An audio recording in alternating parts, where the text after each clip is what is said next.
Muy bien. Hoy hablaremos entonces de patogenia de la infección bacteriana, patogénesis, génesis de principio, pato de enfermedad, de malestar. Patogenia significa entonces la creación, la formación de una enfermedad. Cuando hablamos de patogenia de la infección bacteriana, nos vamos a referir claramente a la posibilidad que tiene una bacteria de crear una infección. Una infección que eventualmente va a ser una enfermedad y que dependiendo de qué tan grande llegue a ser esta infección, puede comprometernos hasta el punto de matarnos. Yo creo que no hay ninguno aquí que alguna vez no haya visto, conocido o personalmente sentido miedo, temor o susto a que una infección se salga de control y lo lleve a la muerte. Es una forma muy común de morir por parte de los seres humanos a través de las infecciones y más común a través de las infecciones bacterianas. Tal vez es más fácil a través de las infecciones virales, pero es más común a través de las bacterianas.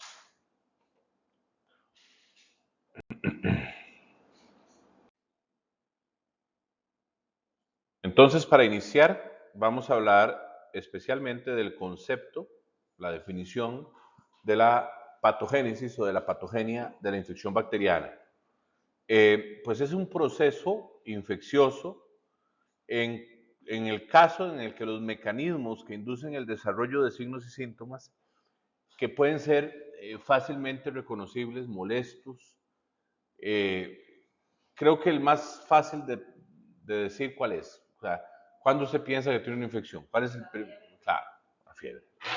Apenas tenemos una persona con fiebre, lo primero que se nos viene a la mente es que muy posiblemente tenga una infección. Pero más allá de la fiebre, existen un montón de síntomas molestos. Todos han tenido alguna vez una fuerte diarrea, una fuerte gripe, una fuerte infección urinaria, por ejemplo, que es muy común en las mujeres, y han sufrido los síntomas de una infección, que más allá de la fiebre, que es molesta, vamos a tener sudoración excesiva, dolor de cabeza, dolor de cuerpo, dolor muscular, dolor articular. Cuando ataca ciertos órganos vamos a tener taquicardia, vamos a tener dificultad respiratoria, ¿verdad? Entonces, en realidad, los síntomas de una infección son molestos. Y si continúan y empeoran, comprometen no solo nuestro estado normal, sino nuestra salud al punto de que eventualmente nos pueden llegar a provocar la muerte. ¿Ok?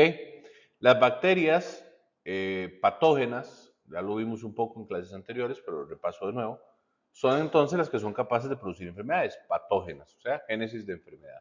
¿Existen entonces, profe, bacterias no patógenas? Sí, por supuesto que sí.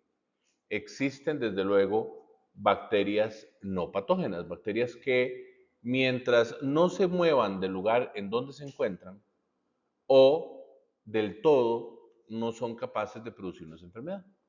Creo que todos aquí son conscientes, también lo conversamos en clases anteriores, de que nosotros tenemos bacterias en la piel, en los ojos, en la boca un montón, en el intestino, que mientras estén en ese lugar y su población no aumente desmedidamente, no nos van a provocar una enfermedad, no nos van a provocar una infección, pero siempre están ahí, siempre van a estar ahí, siempre van a vivir con nosotros, siempre van a estar ahí.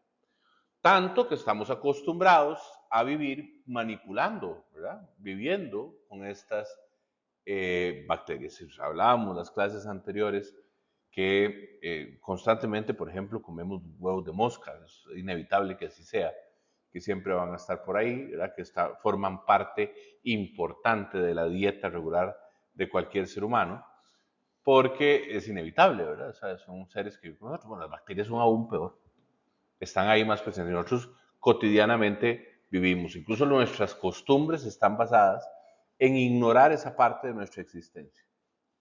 Y las costumbres, como son una conducta aprendida, están más allá de lo que nosotros podamos intelectualizar. Por ejemplo, y voy a utilizar una anécdota personal rápidamente para para ejemplificar esta parte. Hace muchísimos años, la primera vez que tuve la oportunidad de visitar un país en el continente asiático, que fue por temas de trabajo, llegué a Bangkok, que es la capital de Tailandia, y era la primera vez que yo estaba en Asia y en aquel entonces uno no tenía como tanto acceso a internet y averiguarse bien las cosas de qué me espera cuando llegue ni nada de eso, ¿verdad? Y recuerdo que yo llegué a lo que iban a ser las 6 de la mañana de ese lugar, un domingo, yo empezaba a trabajar el lunes. Rápidamente llegué al hotel, así que yo tengo un problema, ¿verdad? Que es mi tamaño. Eh, por mi tamaño, a mí me resulta realmente incómodo utilizar los servicios sanitarios en los aviones. Evito hacerlo, o sea, yo me la juego en los aeropuertos, hoteles, pero en un avión tiene que ser realmente una situación muy extrema. Prefiero nunca hacer del 2, ¿verdad? Pero cuando vuelas 26 horas, ¿verdad? Es complicado, porque yo puedo no ir al baño, puedo no dormir, puedo no hacer muchas cosas, pero si algo no voy a dejar de hacer es comer. Así que igual como. Entonces, como las escalas que me pusieron esa vez eran tan cortas, no me daba tiempo en el aeropuerto desalojar. Y en el avión no me gusta, por múltiples razones. Entonces, ustedes imagínense como yo llegué al hotel. Yo, apresúrese, hágame check-in rápido, me metí a la habitación, llegué y hice lo que tenía que hacer, ¿verdad? Me alivié, decía mi tía. Me alivié y nunca se me va a olvidar esa experiencia, uno más joven y todo, ¿verdad? Termino y yo hago así, pero no había papel higiénico. Y yo, como un hotel de esos, no hay papel. Y me levanté, revisé las gavetas del lavamanos, hasta las gavetas de la mesita de noche, a ver si en algún puto lugar me habían dejado el papel higiénico. Nada, no había papel higiénico, en ningún lado había papel higiénico. Entonces yo, ¿qué hago? Pido, pero bueno, igual son las 6 de la mañana, voy a ir a conocer el lugar, igual me tengo que bañar, así que opté por bañarme. Me metí y me bañé y solucioné mi problema en ese momento. Llegué a la recepción y pregunté por el papel higiénico y entonces la muchacha me dice, sí, es que ustedes son anglosajones. Nosotros no usamos papel higiénico. Es que no tenemos papel higiénico.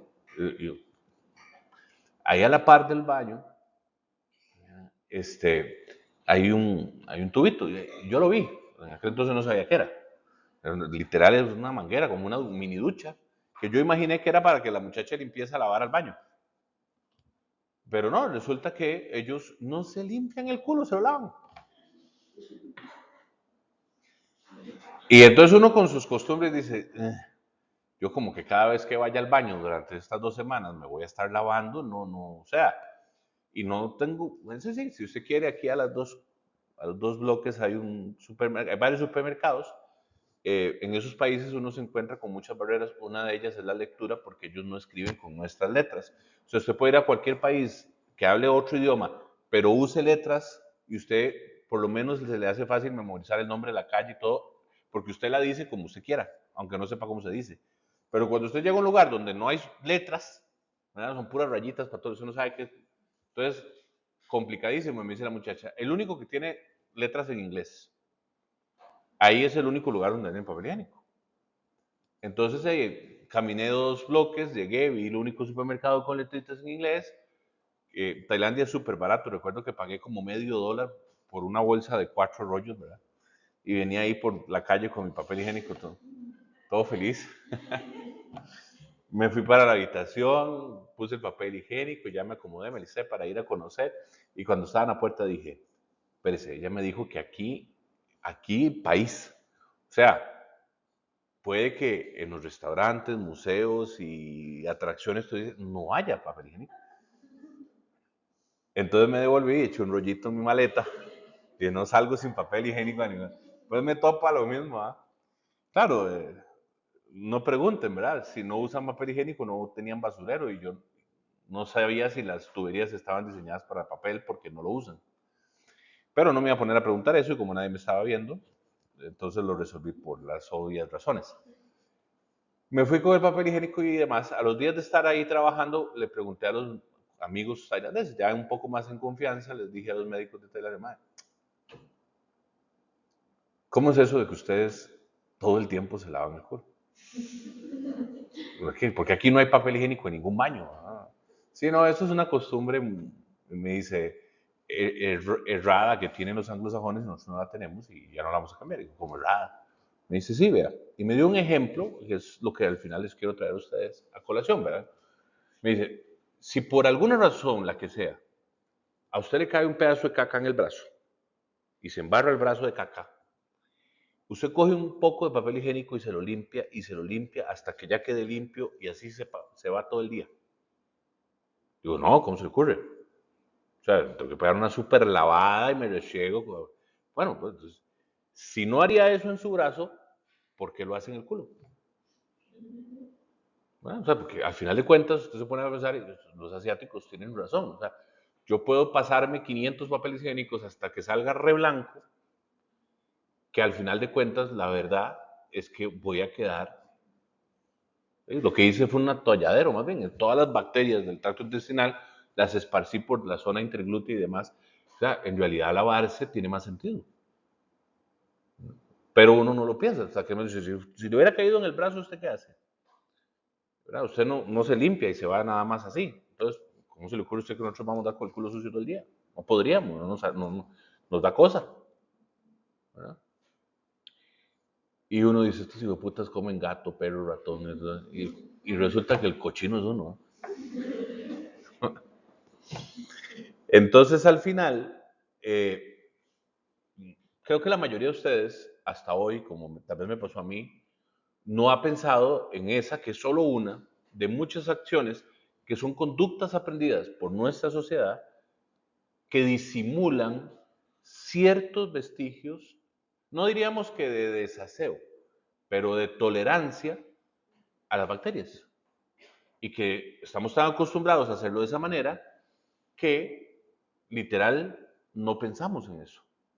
¿Verdad? Incluso las personas con enfermedades mentales, sus enfermedades mentales se adecúan a las condiciones sociales. Usted puede tener un TOC que se lava las manos hasta por tocar el llavín de la puerta, pero yo le garantizo que se limpia el culo con papel higiénico.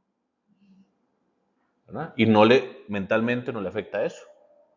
Y al final, ¿qué hace usted después de que va al baño y se limpia su anito? ¿Qué es la acción inmediata, lógica, casi obligatoria que todos vamos a tener?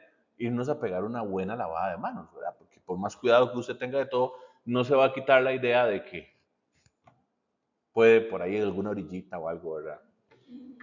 Dice, ¿cómo anda yo con la mano embarrada de caca todo el día, ¿verdad? Entonces, al final, son acciones que nosotros toleramos. Ahora, es peligroso dejar esa cantidad de bacterias en la zona interglútea y alrededor del ano todo el día, hasta que usted llegue y se bañe en la noche o el día siguiente en la mañana. Pues ya claramente podemos decir que no. ¿Tiene algunos riesgos adicionales? Sí. Por ejemplo, ellos en Asia, las mujeres padecen muchísimo menos de infecciones urinarias que nosotros. Y una razón podría ser que ellos no se limpian con papel higiénico. ¿Verdad? Eso podría ser una gran razón. Y, y sería una gran ventaja, ¿no? Al final, tienen que romperse las barreras anatómicas, fisiológicas, físicas que vimos en la clase anterior para que las bacterias nos enfermen. Pero al final lo logran. Ellas necesitan alimentarse, necesitan existir y para hacerlo, tienen que buscar la forma de entrar en nuestro cuerpo y de progresar en nuestro cuerpo. ¿No? ¿Qué somos para ellas? Vamos a clarificar esta palabra, esta triste palabra, muy mal empleada palabra que es huésped, que es un error de traducción, pero ya se quedó el error y ya no lo podemos cambiar, ¿verdad? ¿Por qué digo que es un error? ¿Quién es el huésped? En medicina y en microbiología todos entendemos que yo soy el huésped, pero está muy raro que me hayan puesto ese nombre porque al final de cuentas no lo soy. O sea, ¿quién es el huésped en un lugar? El que llega, yo soy el anfitrión. ¿Verdad? El que llega, el que se queda en mi casa, al que yo puedo despachar, al que yo puedo quitar o al que yo puedo invitar o al que yo me puedo dejar, ese es el huésped. Sin embargo, en microbiología y en medicina se hizo al revés y se le puso huésped al anfitrión. ¿Por qué? Por un error de traducción, ¿verdad? Pero huésped deberían de ser, yo pensaría que una bacteria, un hongo, un parásito que llega es mi huésped, indeseable, y que apenas yo pueda lo despacho. Pero no, la palabra huésped en microbiología, ya lo habíamos conversado desde epidemiología, pero lo refuerzo ahora, es por un error de traducción, se ha mantenido, y cuando hablamos de huésped, hablamos de el que recibe la bacteria, el que recibe el hongo, el que recibe el virus, el que recibe el parásito. Entonces, para que no vayan a haber confusiones por el uso normal de la palabra como realmente debería de ser. Entonces, el que alberga es el que vamos a llamar huésped. Y el huésped va a ser el objeto de nuestro estudio, porque al final es al que nosotros vamos a tratar, es al que nosotros vamos a aliviar, es al que nosotros vamos a atender. Muy bien. Bien. Entendido y aclarado el término huésped, entonces vamos a hablar de patogenicidad, que básicamente es la habilidad que va a tener un microorganismo. En la clase de hoy vamos a hablar de bacterias, entonces la capacidad que tiene o la habilidad que tiene una bacteria para producir una enfermedad en el huésped. ¿Verdad? Eso está clarísimo. En el huésped. O sea, yo llego y qué capacidad tengo de crear una infección, qué capacidad tengo de crearle un daño importante a esa persona que me está hospedando. Muy bien. La virulencia es un término que no es cualitativo. La patogenicidad es una cualidad, es una característica que tiene la bacteria. En temas de cuál es su habilidad, cuáles son sus capacidades. Pero la virulencia es un término numérico. La virulencia mide no la capacidad para enfermar a una persona, sino esa efectividad que tiene para esparcirse en varios huéspedes. Es decir, el número, la frecuencia con la que puede causar una infección dentro de una población el germen, que ya también lo habíamos discutido en epidemiología. Entonces, básicamente, la virulencia es qué tan contagioso, sería la palabra que tal vez usaríamos nosotros en términos generales. ¿Qué tan contagioso es un bicho? Porque hay bichos muy contagiosos, pero enferman poquito o no enferman nada, entonces no nos estresan. Y hay bichos que no son tan contagiosos, pero nos preocupa la enfermedad que producen. Salgámonos un poco de las bacterias. Por ejemplo, en el caso del virus, el VIH. El VIH es muy contagioso. O sea, la virulencia del VIH es alta. Exacto, realmente para contagiarse de VIH se necesita un contacto muy cercano con una persona enferma. Entonces, en realidad no es nada contagioso. Usted puede literalmente vivir y dormir con una persona que es VIH positivo sin tener absolutamente ningún riesgo. Incluso si la persona tiene una carga viral nula o baja, usted puede tener relaciones sexuales con esa persona y no se van a contagiar, que es la forma más fácil de adquirirlo, ¿verdad? Entonces, en realidad, el VIH tiene una virulencia muy baja, pero el problema del VIH no es la virulencia, es que la patogenicidad. Porque si bien no es fácil contagiarse, una vez que esté contagiado, no se va a librar de la enfermedad. Y probablemente no se va a librar del virus, ¿verdad? En mucho tiempo, o para siempre. Entonces, son términos diferentes, significan cosas distintas. ¿Estamos más claros ya? ¿Verdad? Muy bien. La enfermedad. Uf, qué difícil es definir esto, pero bueno. Lo primero es, ni se les ocurra decir nunca más en su vida, si es que alguna vez lo dijeron, que enfermedad es la ausencia de salud, porque entonces yo les pregunto salud y me dicen es la ausencia de enfermedad, entonces no tenemos definición para ninguna de las dos, ¿verdad? La enfermedad, nosotros podríamos hacer un resumen práctico y hablar de qué es el daño o pérdida de la función de un tejido o u órgano o el desarrollo de una respuesta inflamatoria antes de que este daño ocurra. Ante cualquiera de esas situaciones, nosotros podemos certeramente decir que estamos enfermos. ¿Entendido? Entonces, algo tan grave como una bacteria, porque hoy estamos hablando de bacterias, algo tan grave como que una bacteria que la gente llama come carne, ¿eh? Como algo tan grave como una bacteria haga lisis de nuestro tejido muscular y adiposo y dérmico y haga una gran úlcera y crezca esa úlcera, o algo tan sencillo como una bacteria que inflamó la uretra en una infección urinaria, las dos son enfermedades, porque ya tenemos una parte de lo que aquí se espera. Si yo me quiebro un hueso, es una enfermedad, una ruptura de un tejido, una ruptura de una parte de mi cuerpo. Claro que estoy enfermo. Si tengo un problema cardíaco, también estoy enfermo. ¿Verdad? Entonces, en realidad, la definición de enfermedad es muy sencilla si entendemos eso. Una bacteria que entra en mi cuerpo y no produce ninguna de estas cosas, entonces no me enferma. Eso significa que es una bacteria que no es patógena, no produce enfermedad. Es contagiosa, pero ¿qué importa que se contagie si al final de cuentas no enferma?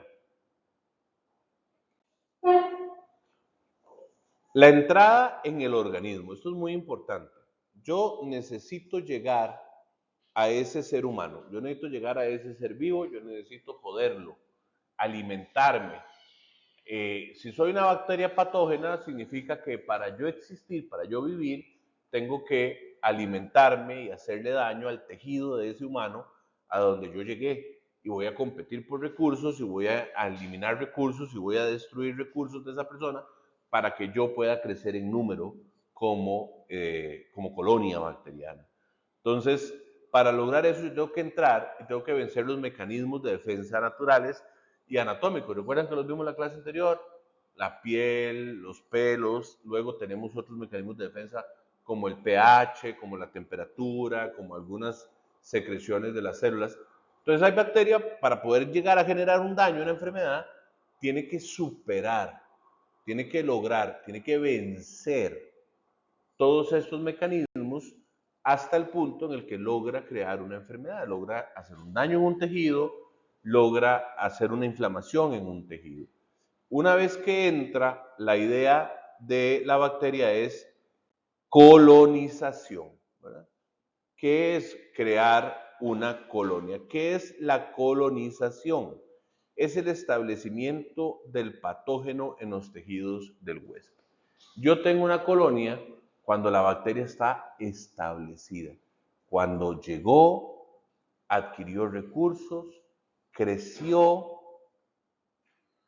se está alimentando y está progresando. Eso es colonizar. A veces, para lograr la colonización, nos tiene que enfermar.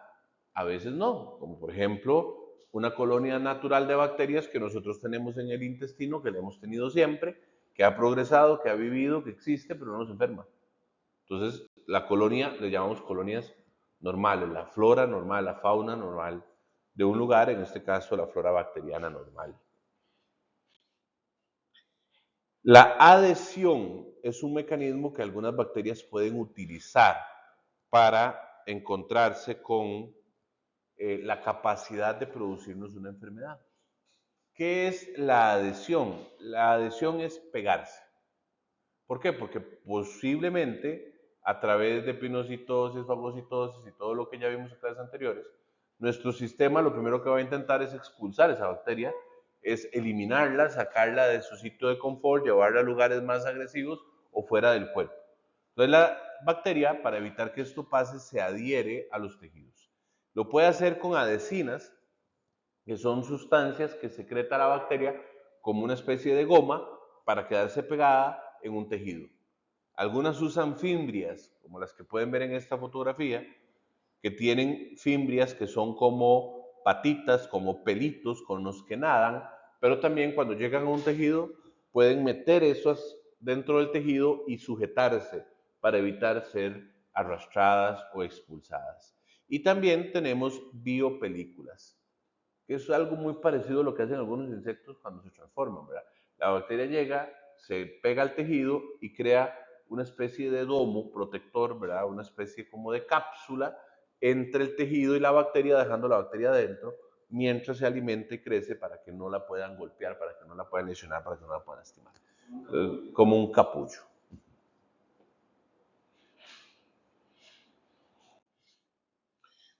Algunas bacterias recurren al término de la invasión. Eso es muy importante.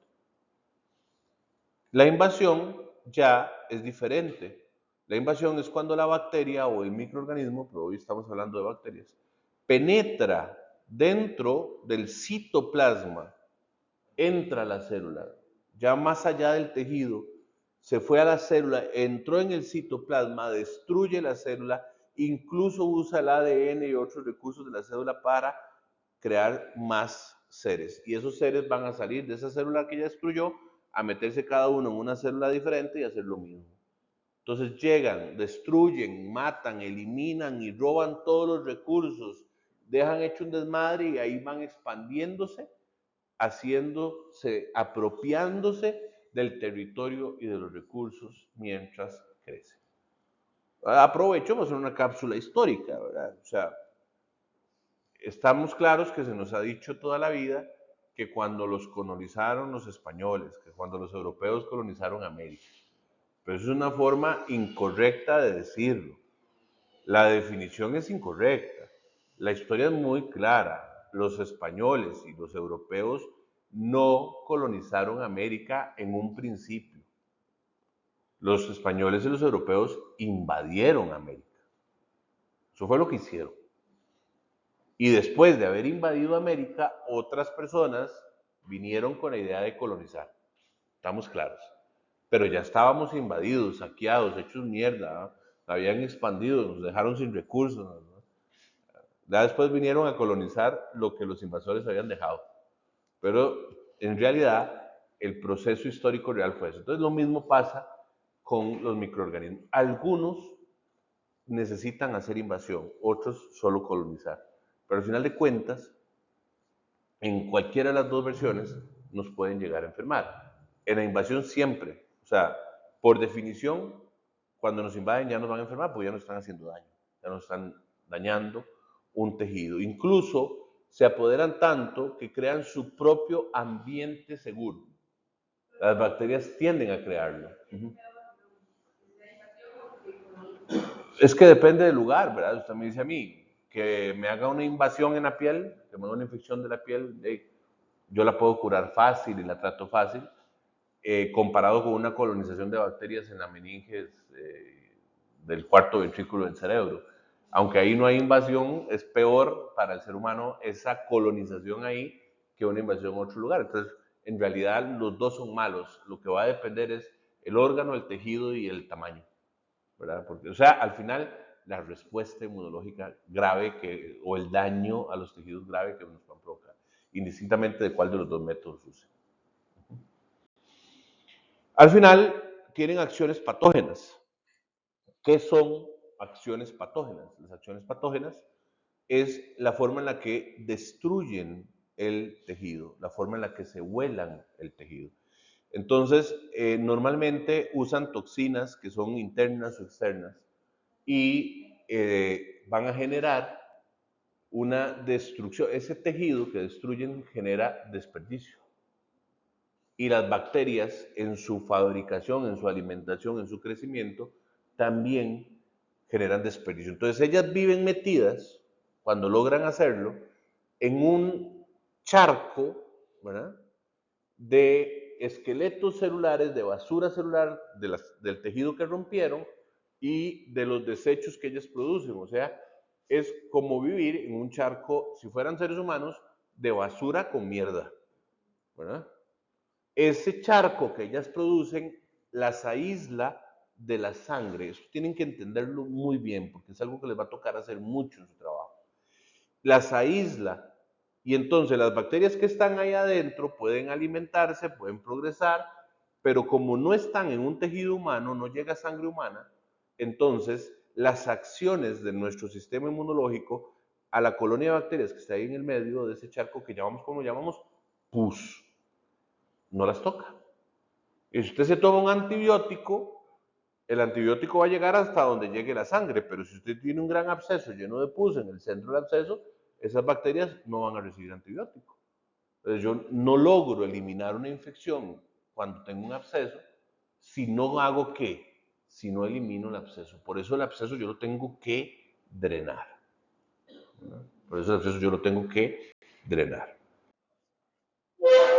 Bien, bueno, ahí ya vieron. Los síntomas de la infección producidos por la exagerada respuesta inflamatoria es lo que nosotros llamamos inmunopatogenia. La inmunopatogenia entonces es esa enfermedad que no tiene una responsabilidad directa con el bicho. O sea, el bicho no produjo esa enfermedad, pero la respuesta inmunológica tan exagerada a ese bicho va y daña otros tejidos. Entonces, al final, la respuesta inmunológica fue la que generó esa enfermedad, por eso se llama inmunopatogenia. Y así es como generalmente matan las bacterias a los seres humanos. ¿Ven qué interesante? Se convierte en mortal si no se controla. ¿Qué? ¿Por qué yo me voy a morir de un absceso en el hígado? Pues uno pensaría, erróneamente, que una persona con un absceso en el hígado se va a morir cuando las bacterias se coman tanto hígado que el hígado ya no sirve. Pero eso no es cierto. Primero porque con un pedazo pequeño del hígado nos la jugamos bastante y cuesta mucho tiempo llegar a un punto en el que una bacteria se huele todo el hígado por completo.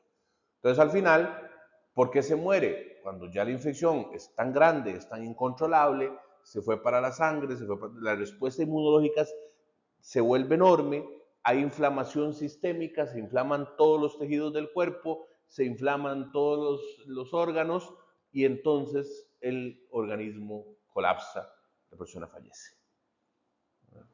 Eso es básicamente la forma en la que a veces nos podemos morir por nosotros mismos. ¿Qué mecanismos de evasión comunes podemos conocer de forma directa en las bacterias? O sea, ¿cómo se protegen? Bueno, las cápsulas. La cápsula, las bacterias, estos bichillos, lo que hacen es encapsularse, valga la redundancia, crean una especie de escudo protector muy duro, muy fuerte, muy severo, que usan para resistir los ataques. Es una forma de biopelícula y el problema que tiene la cápsula es que la bacteria no la puede usar de forma permanente, porque si bien le sirve de escudo protector para resistir el ataque, la imposibilita que la bacteria se alimente, ¿verdad? Entonces no puede estar dentro de su cápsula mucho tiempo. Así que normalmente ellas se están formando y deshaciendo, formando y deshaciendo, formando y deshaciendo estas cápsulas bacterianas sobre la membrana. Sí, es como la armadura de Iron Man, pero nivel bacteria.